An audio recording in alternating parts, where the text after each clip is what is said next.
헌정 사상 최초의 이제 30대 여당 대표가 되셨고 또 유력한 이제 다음 대선 주자로도 떠오르셨습니다.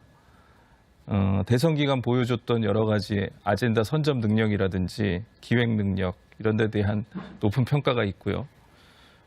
그런데 또 한편으로는 당내 장악이라든지 좀 반대 세력을 이렇게 포용하고 끌고 가는 리더십 측면에서는 좀 한계를 보인 게 아니냐 이런 지적도 있는데 남은 임기 1년 당을 좀 어떻게 이끌고 가실 생각이십니까?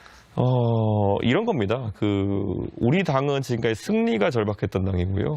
그러니까 여러 번, 한 4번의 선거에서 연패를 했기 때문에 승리하는 승장이 필요했던 것이고 저는 거기에 맞게 역할을 수행했던 뿐입니다. 그러니까 제가 좋은 게 좋은 거지 하는 대표가 될 수 있었고요. 승리하는 대표가 될 수 있었고요. 그 두 가지가 의외로 호환성이 좀 떨어집니다. 잘못된 방향으로 누가 가고 있으면은 생각보다 강한 강도로 지적을 해야지만이 방향이 교정되는 것이고 네. 그러다 보니까 당내 인사들에 대해서 제가 굉장히 강한 발언도 하기도 하고 그리고 또 대통령 후보와도 어느 때는 또 이견을 보이기도 하고 제가 지려고 그렇게 했겠습니까? 이겼을 때 저의 위상과 졌을 때 저의 위상이 다 다른데 이젠 다 아실 겁니다. 이기기 위해서 했던 모든 노력들이 아까 말했던 좋은 게 좋은 거지 하지 않고 당내에서도 어떻게 갈등을 만들어가면서까지 이렇게 조정해야 되는 부분이 있었던 것이고요. 이것은 과거에 이기는 대표들은 비슷한 판단을 했습니다. 예를 들어서 김종인 비대위원장. 그분 서울시장, 부산시장 보궐선거 이기기 전날까지도 공격받았습니다. 당내에서는. 근데 이기고 나니까 그 다음에 당이 정상화되는 발판이 생긴 것이거든요. 자, 그럼 그 전에 그러면 당내 장악력이 높았다고 하는 소위 차기 대선 주자로 분류되면서 다 사람들이 줄 섰던 예를 들어 황교안 대표라든지 이런 분들은 결국 당내 장악력은 컸을지 모르겠지만 이기지 못했습니다. 왜냐? 그 이기기 위해서 했던 교정의 과정들을 안 하셨기 때문이거든요. 저는 결국엔 저한테 만약에 1년 전으로 되돌아가가지고 이기는 당대표가 되겠느냐 아니면은 좋은 게 좋은 거지 하고 당내 장악력을 높이는 당대표가 되겠냐면은 사람들이 둘 다 하면 되지 않겠냐겠지만 생각보다 어떤 사안에서 판단할 때는 둘 중에 하나 선택해야 되는 경우가 많고 저는 이기는 당대표이기를 선택했습니다. 이기는 길로 갔다. 네. 그럼 뒤집어서 야당이 두 번의 선거에서 진 이유는 뭐라고 보십니까? 야당이요? 예. 저는 그 안에서 굉장히 무리수들을 많이 뒀다. 이런 생각을 하고 180석의 어쨌든 그 저주를 받은 것이 아닌가. 그런 생각을 합니다.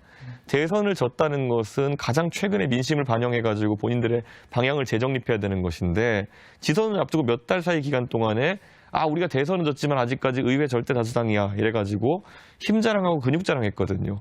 그리고 자기들 세계관에서 벗어나지 못했습니다. 한동훈은 절대 악. 한동훈을 때리면 국민들이 좋아할 거야.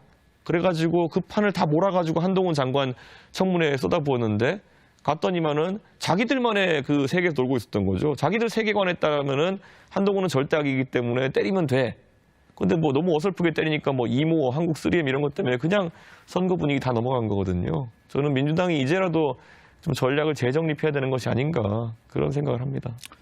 마지막으로 그 정치인 이준석의 개인적인 비전이랄까요? 앞으로 나 이런 정치인이 되겠다. 좀 말씀해 주실 수 있을까요? 당대표하고 나면 딱히 뭐 다른 거 할 수 있는 게 많지 않고요.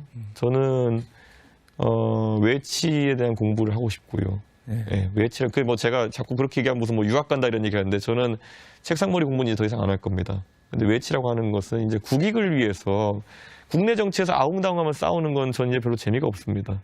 제가 배운 것이 있고 제가 공부한 것이 진짜 살피는 것이 있다면은 정말 제가 이제 외치를 통해 가지고 국가적으로 돈도 벌어오고 싶고 아니면 국가 위상도 높이고 싶고 이런 것들. 그래서 사실 대통령께도 제가 여러 적극적인 이야기를 말씀드리면서 이번에 우크라이나 같은 경우에도 제가 거기다 자원했던 것이고 그런 부분도 있었던 것이고 그리고 그거는 장기적인 목표고 단기적인 목표로는 상계동에서 국회의원 하고 싶습니다.